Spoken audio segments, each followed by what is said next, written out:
하나님 말씀입니다. 신약성경 갈라디아서 6장 1절에서 5절입니다.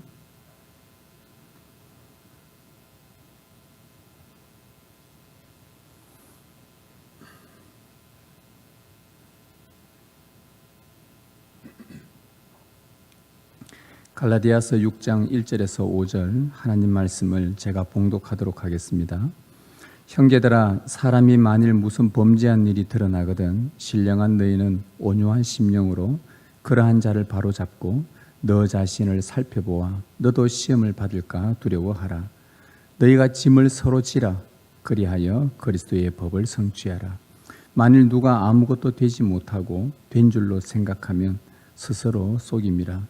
각각 자기의 일을 살피라. 그리하면 자랑할 것이 자기에게는 있어도 남에게는 있지 아니하리니 각각 자기의 짐을 질 것이라. 아멘. 기도하겠습니다. 주님, 이 시간 성령께서 빛을 비추셔서 주의 말씀을 풀어주시고 설교해 주실 때에 우리가 그 말씀을 하나님의 말씀으로 받을 수 있도록 인도하여 주옵소서. 종은 뒤로 감추시고 살아계신 하나님의 말씀만 온전히 드러나게 하여 주옵소서.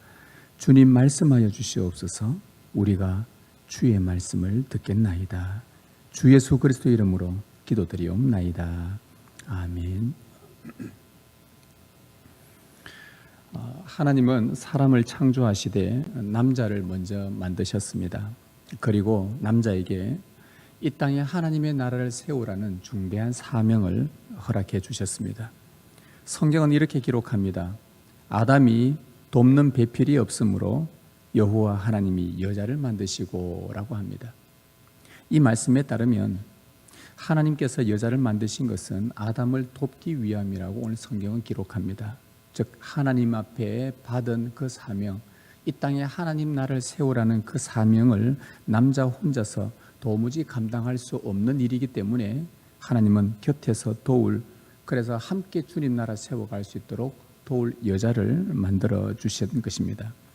따라서 그 두 사람이 반드시 함께 해야만 주님의 사명을 이룰 수 있다는 말씀입니다.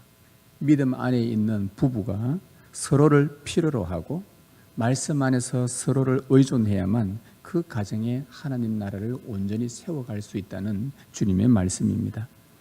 하나님의 위대한 사명인 주님 나라 세우기 위해서는 그래서 서로가 필요하다는 것을 창조 때부터 우리에게 하나님은 알려주고 계십니다.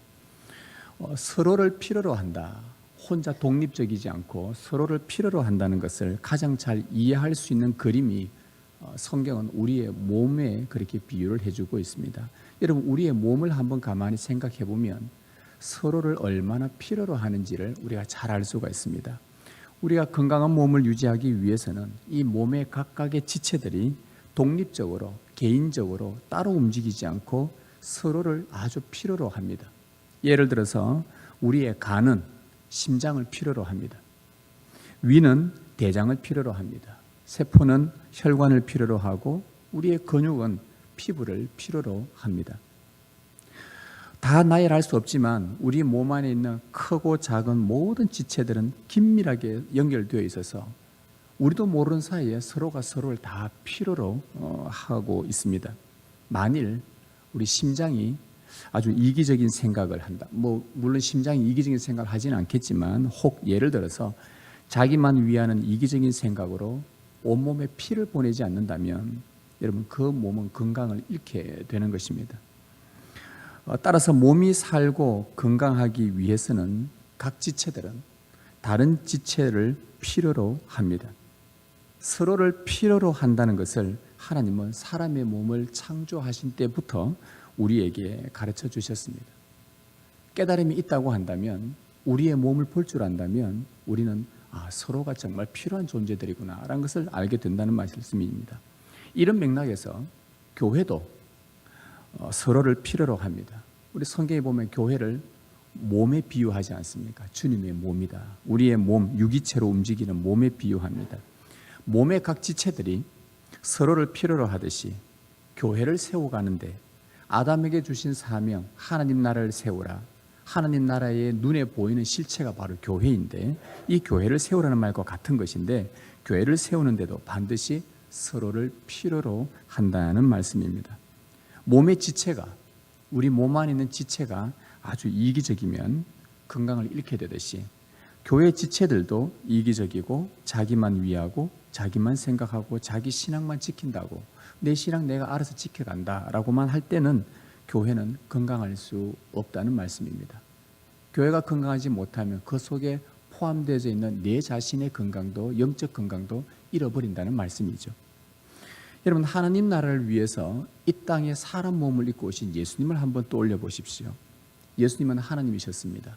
그러나 태어나셨을 때는 아기로 태어나셨습니다. 그 태어난 예수님의 아기를 추운 겨울에 바깥에 내던져 놓는다면 그 예수는 죽게 될 것입니다. 아기는 누가 돌봐야 되는가? 그 육신의 아버지 요셉과 어머니 마리아가 예수님을 돌보아야 됩니다. 예수님은 이 땅에 교회를 세우기 위해서 오셨고, 태어난 이후 어린 시절을 자기를 돌봐줄 부모를 필요로 했고, 부모를 의존했다면 하물며 우리는 더욱 그리해야 되지 않는가. 요즘 코로나의 이 영향으로 인해서 교회를 이탈하고 영상으로 여기저기 기웃거리면서 예배를 대체하며 자신의 신앙은 내가 알아서 하겠다라고 지켜가겠다는 젊은 층이 점점 많아지고 있는데, 굉장히 위험한 생각들입니다. 교회로부터의 독립, 공동체로부터의 독립, 몸으로부터의 독립은 불신의 나락으로 떨어지거나 혹은 이단에 빠질 위험이 매우 높다는 것입니다. 몸의 건강을 위해서 몸의 지체들이 서로를 절실히 필요하다는 것을 우리가 이 몸을 통해서 안다면, 성도의 교제를 통해 서로를 필요로 하고 의존하는 그 교회에 소속되어 있어야만 건강한 영적 생명을 유지해 나갈 수 있다는 것입니다. 여러분, 제가 방금 이 서론에서 반복해서 말씀드린 단어가 하나 있습니다. 이게 서로라는 단어입니다. 우리 성경에는 서로라는 단어가 굉장히 많이 나옵니다. 서로 권면해라, 서로 가르치라, 서로 사랑해라, 서로 기도해라, 피차 복종해라. 이런 서로란 단어가 계속 나오는데, 오늘 본문의 이 서로란 단어가 아주 매우 중요합니다. 우리가 지난주에도 말씀드렸듯이 성령으로 살면 성령으로 행할지니, 그러면서 뭐라 말했냐면 헛된 영광을 구하여 서로 노엽게 하거나 서로 시기하지, 서로 투기하지 말지니라고 권면을 드렸습니다. 반대로 성령으로 행하는 자는 이렇게 서로 노엽게 하거나 서로 투기하지 않는 대신에, 반대로 성령으로 또 행하는 자는 6장 오늘 2절 말씀에 보면 너희가 짐을 서로 지라, 서로 지라, 또 서로란 말을 또 반복하면서 강조를 하고 있습니다. 즉, 성령으로 행하는 자는, 이 안에 성령이 계시는 자들은 교회에서 서로를 향해서 해서는 안 되는 것과 해야 될 것들을 바울이 분명하게 말해주고 있습니다. 해서는 안 될 것이 무엇이냐? 서로 노엽게 하는 것, 서로 질투시게 하는 것. 이것 대신에 해야 될 일들은 뭐냐? 짐을 서로 지는 것. 그래서 이것이 교회의 지체들을 대하는 합당한 태도라고 오늘 성경은 바울이 우리에게 말해주고 있습니다. 이것이 성령을 행하는 자요, 성령의 인도를 받는 자의 삶의 특징입니다.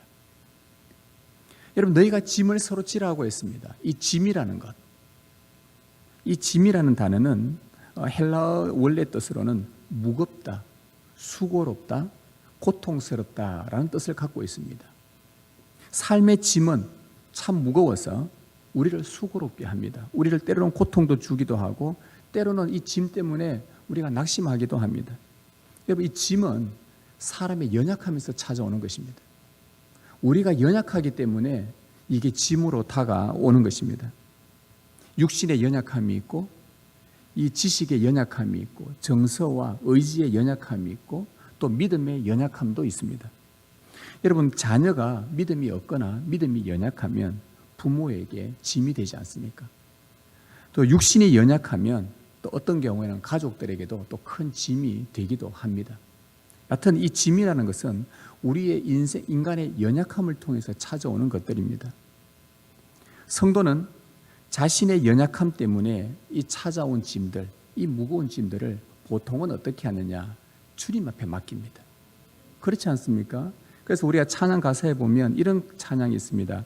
무거운 짐을 나 홀로 지고 견디다 못해 쓰러질 때 불쌍히 여겨 구원해 주리 은혜의 주님 오직 예수. 그러나 우리는 인생이 연약하기 때문에 항상 많은 짐을 지고 사는데 이 짐이 있을 때마다 우리 성도는 주님 앞에 맡깁니다. 그러면 주님은 우리 짐을 대신 져주십니다.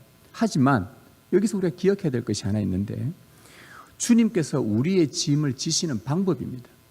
어떤 방법을 선택하시냐? 우리 주님은 옆에 있는 지체들을 통하여서 우리 짐을 져주신다는 겁니다. 혼자서 짐 지도록 가도록 내버려 두지 않고 옆에 있는 지체들을 통해서 그 짐을 지도록 그런 방법으로 주님은 우리의 짐을 져주신다는 말씀이죠. 다시 말하면 우리가 짐 때문에 힘들어하고 우리가 내 인생의 짐, 그 무거운 무게의 짐에 눌려서 힘들어하고 있을 때에 낙심하고 있을 때에 성령님은 다른 지체들의 눈을 열어서 우리의 짐들을 보게 하십니다. 그리고 함께 그 짐을 질 수 있도록 성령께서 그 마음에 감동케 하시고 역사하신다는 겁니다. 그래서 바울이 어떻게 권면했냐? 너희가 성령으로 살면 성령으로 행할지니 너희가 짐을 서로 지라. 5장 25절에 나오는 성령으로 살면 성령으로 행할지니 라고 하면서 해야 될 일들이 26절에는 하지 말아야 될 것, 또 6장 2절에는 해야 될 것, 즉 성령으로 살면 너희가 짐을 서로 지라고 그렇게 권면을 해준 겁니다. 우리 주님은 성령으로 역사하셔서 무거운 짐을 지고 있는 성도들을 우리 눈에 보여주십니다. 그리고 그 짐을 서로 지게 하시는 이 방법을 통해 우리의 짐을 져주시는 이런 방법을 선택을 하십니다. 이게 주님의 방법입니다.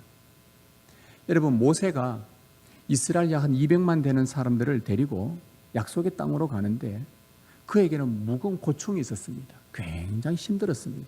생각만 해도 한 200만 명을 데리고 광야를 다니고 뭐 이런 공간이 있다든지 틀이 있다든지 해서 딱 가도 있으면은 뭐 의사소통이나 이렇게 일사불란할 건데 광야 다 퍼져 있습니다. 그 200만을 데리고 약속의 땅에 가는 데는 모세에게는 큰 어려움이 있었고 그게 무거운 짐이었습니다. 그 짐을 들기 위해서 하나님 앞에 얼마나 은혜를 구했겠습니까?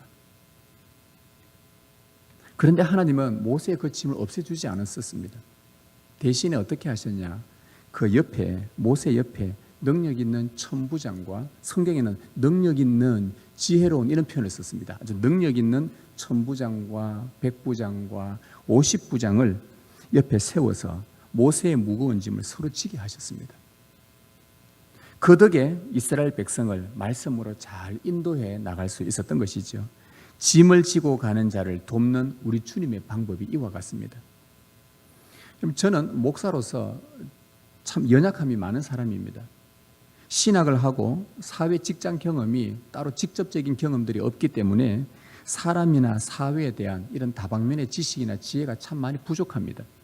그래서 교회 안에서든 어떤 일들이 생기거나 사람을 대하거나 어떤 일들을 추진 나갈 때에 이걸 어떻게 해야 되나, 이걸 어떻게 해야 되나 하면서 저의 연약함으로 말미암아 참 이게 무거운 짐으로 많이 찾아옵니다.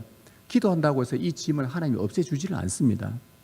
그럴 때 하나님은 사회 경험이 많은 장로님들을 제 곁에 붙여주셔서 그분들의 의견들을 들으면서 지혜롭게 행하는 방법이 이런 거구나 하면서 직간접적으로 많이 배우게 하십니다. 저의 연약함으로 찾아온 여러 짐들을 장로님들이 서로 져주신 것입니다. 부서를 맡아 성실히 섬기는 우리 여러 집사님들도 있습니다. 기도하고 신방하시는 우리 권사님들도 있고 또 우리 주위에 우리 교회에 많은 우리 어린 아이들부터 해서 여러 성도님들을 통해 교회의 사역을 함께 나눔으로 짐을 함께 지게 하셨습니다.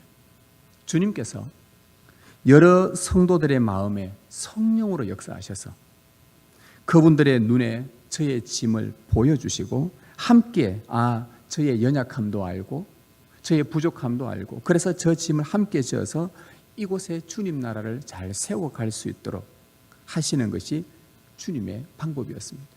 여러분, 이것이 비단 저뿐만이겠습니까? 이 자리에 계신 여러분들, 여러분을 깊이 사랑하시는 우리 주님은 여러분의 짐을 다 알고 계십니다. 여러분들이 말하지 않아도, 하나님 앞에서 호소하지 못해도 여러분의 연약함으로 말미암아 찾아온 모든 수많은 무거운 짐들을 우리 주님은 다 알고 계십니다. 그래서 옆에 있는 신실한 지체들의 눈을 열어서 여러분의 짐을 보게 하시고 그 짐을 서로 지도록 성령님은 지금도 당신의 자녀들 속에 역사하고 계십니다. 그렇게 하시는 이유가 뭘까? 성령님께서 왜 이런 방법을 통해서, 왜 자기 짐 자기가 알아서 해결하면 되지 굳이 남에게, 하나님은 그 방법을 하지 않고 왜 서로에게 보여주시고 함께 지게 하셨는가? 그 목적은 예수 그리스도의 법을 성취하기 위해서입니다. 2절 말씀해 보시면 그렇게 나옵니다. 너희가 짐을 서로 지라, 그리하여 그리스도의 법을 성취하라. 예수 그리스도의 법을 성취하기 위해서는 짐을 서로 지라고 하셨습니다. 우리가 성도의 무거운 짐을 서로 지면 그리스도의 법이 성취된다고 합니다. 여러분, 그리스도의 법이 무엇입니까? 우리가 너무 잘 알고 있습니다. 그리스도의 법은 하나님의 법, 하나님의 율법. 율법의 요약은 내 이웃을 내 몸같이 사랑하는 것입니다. 사랑으로 서로 종노릇하는 것이 그리스도의 법이라고 알려줍니다. 주님이 우리를 사랑한 것 같이 우리도 서로 사랑하는 것이 그리스도의 법입니다. 그런데 오늘 본문에서는 너희가 짐을 서로 지라고 표현을 한 것입니다. 즉 짐을 서로 지는 것이 서로 사랑하는 것이고 그것이 곧 그리스도의 법을 성취하는 것입니다.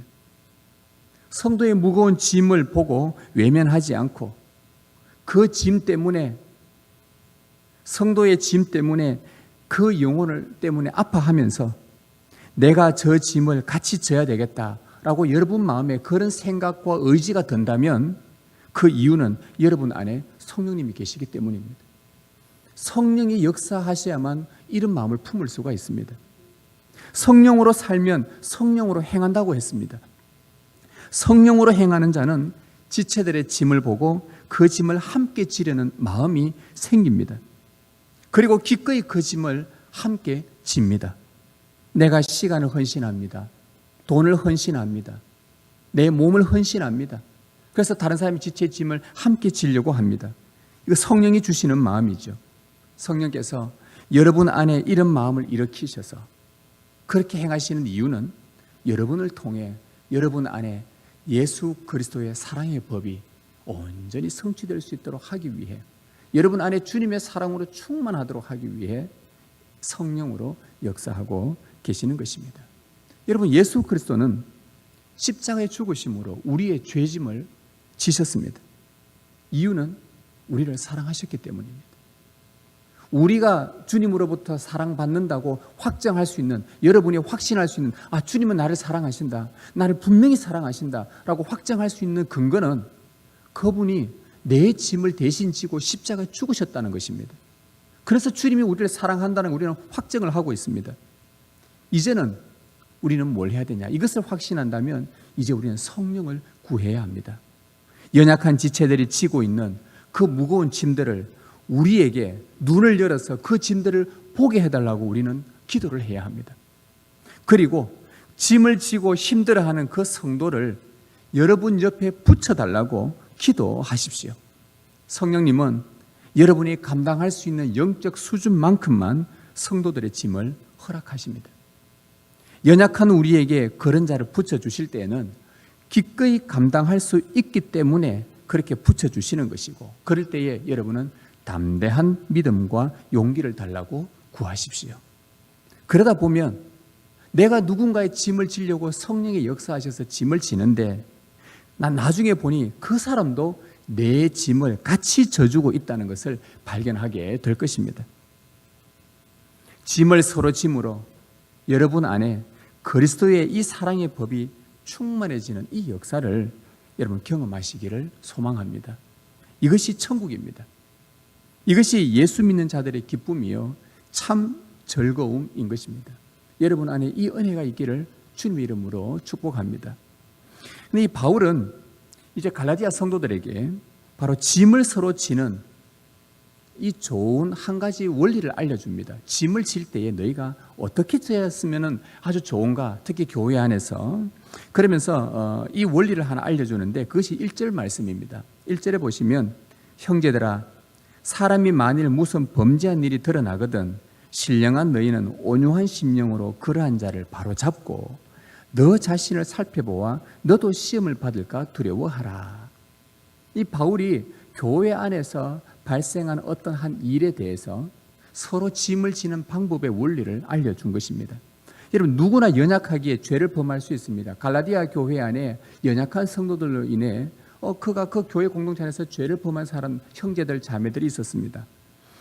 연약함 때문에 범할 수 있는 것이죠. 교회 형제가 연약해서 유혹을 받고 죄에 빠졌을 경우에 혹 그 죄로 인해서 때로는 교회의 분위기가 어수선할 수도 있고요. 또 그것이 무거운 짐이 되어서 성도들의 마음을 어렵게 하는 경우도 있습니다. 만약 교회 안에서 일어나는 어떤 범죄 사건이나 어떤 하나님을 말씀을 어김으로 인해서 찾아온 여러 가지 일들로 인해 참 어려움을 겪기도 하고 또 힘들어하기도 하고 분위기가 참 어수선한 경우도 있습니다. 그럴 때에 교회가 그 짐을 지는 지혜로운 방법을 바울이 알려준 것입니다. 그것이 무엇이냐? 제일 먼저 바울은 바로 범죄한 형제를 바로 잡는 것에 목표를 두라고 합니다. 그러한 자를 바로 잡고라고 말합니다. 이게 제일 우선입니다. 교회 안에서 범죄한 자가 발생했을 경우에는 그러한 사람들을 바로 잡는 것이 제일 우선이다. 여기서 바로 잡는다라는 이 단어는 의학 용어입니다. 바울이 이 단어를 썼을 때에 사용했던 것은 그 당시 때에 병원에서 사용하는 이 단어인데 이게 뭐냐 하면은 이 바로 잡는다는 뜻은 골절되거나 탈구된 뼈를 다시 맞춘다는 뜻을 갖고 있습니다. 즉 이탈했던 뼈를 제자리로 되돌려 놓는 것이 여기서 바로 잡는다라는 이 단어를 쓴 것입니다. 여러분 성경은 이탈한 것을 죄라고 표현을 하죠. 죄를 범하여서 하나님으로부터 사람이 이탈하게 되면 삶이 질서가 무너집니다. 그리고 사람이 참 피폐해집니다. 하나님으로부터 이탈했기 때문에 그렇죠. 자, 그래서 그런 자에게 너희는 그 사람의 죄에 대해서 잘 알려주고 그리고 거기서 그 사람을 회개하도록 도와주고 그래서 성도의 자리로 다시 돌아올 수 있도록 하나님의 은혜의 자리로 다시 돌아올 수 있도록 하라. 이 그런 자를 바로 잡으라. 이것이 교회 안에서 서로 짐을 지는 최우선의 방법이다. 제일 우선 목표다. 그런 사람들을 잘 바로 잡는 것이다. 그러면서 바로 잡는 방법도 알려주었습니다. 어떻게 잡아야 되는가? 여기 보면 신령한 너희는 온유한 심령으로 그러한 자를 바로 잡아라. 온유한 심령으로 그런 사람들에게 찾아가서 그 짐을 지면서 함께 잡아주라는 것입니다. 상대를 노엽게 하거나 기분 나쁘게 접근하지 말고 정말 그 사람을 위하는 마음으로 다가가라는 것입니다. 왜냐하면 온유함으로 나아가지 않으면 그 사람을 바로 잡을 수 없기 때문입니다. 여러분 우리는 정말 어떤 상대를 대할 때에 정말 진심으로 저분이 나를 사랑해 주는구나, 참 아껴주는구나, 그것을 알 수가 있습니다. 우리 안에는 성령이 계시고 그 사람에게도 성령이 계시기 때문에 성령으로 우리는 교통을 하지 않습니까? 그래서 정말 사랑으로 온유함으로 단순하게 저 사람 잘못했으니까 내가 이참에 한번 교육 한번 시켜야지, 그게 아니라 정말 온유한 심령으로 그 사람을 위하는 마음으로 다가가는 것은 상대도 그 사랑을 느낍니다. 압니다. 이 온유함으로 나아가야만 그 사람을 바르게 하나님의 은혜의 자리로 다시 되돌릴 수 있는 것이죠. 그 사람이 진실로 회복되어 하나님의 은혜의 자리로 되돌아오도록 온유함으로 대하는 것입니다. 이것은 신령한 사람만 가능합니다. 신령한 너희는 온유한 심령으로. 자, 신령한 사람은 성령이 너희 안에 거하시는 자는, 성령의 인도를 받는 너희는, 이 말이죠. 그래서 성령이 계신 자는 범죄한 형제에 대하여 정말 온유함으로 다가가서 죄로 발생한 그 짐을 함께 지고 그 사람을 하나님의 은혜의 자리에 제자리로 회복시켜 돌려놓는데 힘을 쓰게 됩니다. 교회에서 짐을 서로 지는 지혜로운 방법을 오늘 바울이 이렇게 알려줍니다. 그런데 반면에 갈라디아 교회 안에 율법주의자들을 중심으로 해서 여기에 이 일에 짐을 서로 지지 않는 사람들이 있었습니다. 적극적으로 짐을 질 생각은 하지 않고 그 범죄한 자를 두고 뒤에 서서 방관하며 그 문제를 평가하기에 바쁜 사람들이었습니다. 게다가 그 사람들은 범죄한 사람과 자기와 관계가 좀 좋지 않다 싶으면 그 사람에 대해서 험담하면서 소문을 퍼뜨리기 시작합니다. 사탄이 그 틈을 타게 되죠. 이것은 신령한 자들의 행동이 아닙니다. 여러분, 이런 행동을 하는, 갈라디아 교회에 이런 행동을 하는 사람들이 왜 이런 행동을 할까? 그 심리가 있습니다. 그 심리가 3절에 나옵니다. 그게 뭐냐면, 만일 누가 아무것도 되지 못하고 된 줄로 생각하면 스스로 속입니다. 뒤에서 그 문제를 평가하기에 바쁘고 방관하면서 험담하면서 이렇게 나가는 사람들의 심리는 뭐냐? 자신들이 된 줄로 생각하기 때문에 그렇다는 겁니다. 오늘 바울이 그 말을 해줍니다. 범죄한 저 사람보다 내가 더 낫다고 생각하기 때문에 그렇습니다. 그러나 바울은 그런 생각은 스스로 속이는 것이라고 말해줍니다. 범죄한 자를 온유한 심령으로 회복하는 일에 마음을 쓰지 않고 기도하지 않고 뒤에서 함부로 평가하고 입을 대면 신령한 자가 아니요 그리스도의 법을 망각하는 자라고 지금 바울이 우리에게 역으로 권면하고 있는 것입니다. 마귀가 교회에 틈을 타도록 문을 활짝 열어주는 것이요, 이것이 더 심각한 범죄입니다. 아무것도 되지 못하고 된 줄로 생각한다. 나도 연약해서 언제든지 죄를 범할 수 있는데 나는 그렇지 않을 거라 생각하고 뒤에서 평가하고 그 사람을 위해서 함께 저 짐을 내가 어떻게 질까? 어떻게 저 사람을 도와줄까? 어떻게 저를 기도하면서 그 사람을 함께 그리스도의 법을 성취해 나갈까? 이것이 성령의 사람이라는 것이죠. 바울은 말합니다. 분명히 말합니다. 신령한 너희는 이라고 말했습니다. 신령한 너희는, 성령으로 행하는 자는 잘못된 사람의 죄를 마치 자기 죄인 것처럼 생각합니다. 그리고 그 짐을 함께 지려고 합니다. 왜냐하면 그 범죄한 형제가 주님의 언약 안에 같이 있기 때문에 한 지체라고 생각하기 때문에 그렇습니다.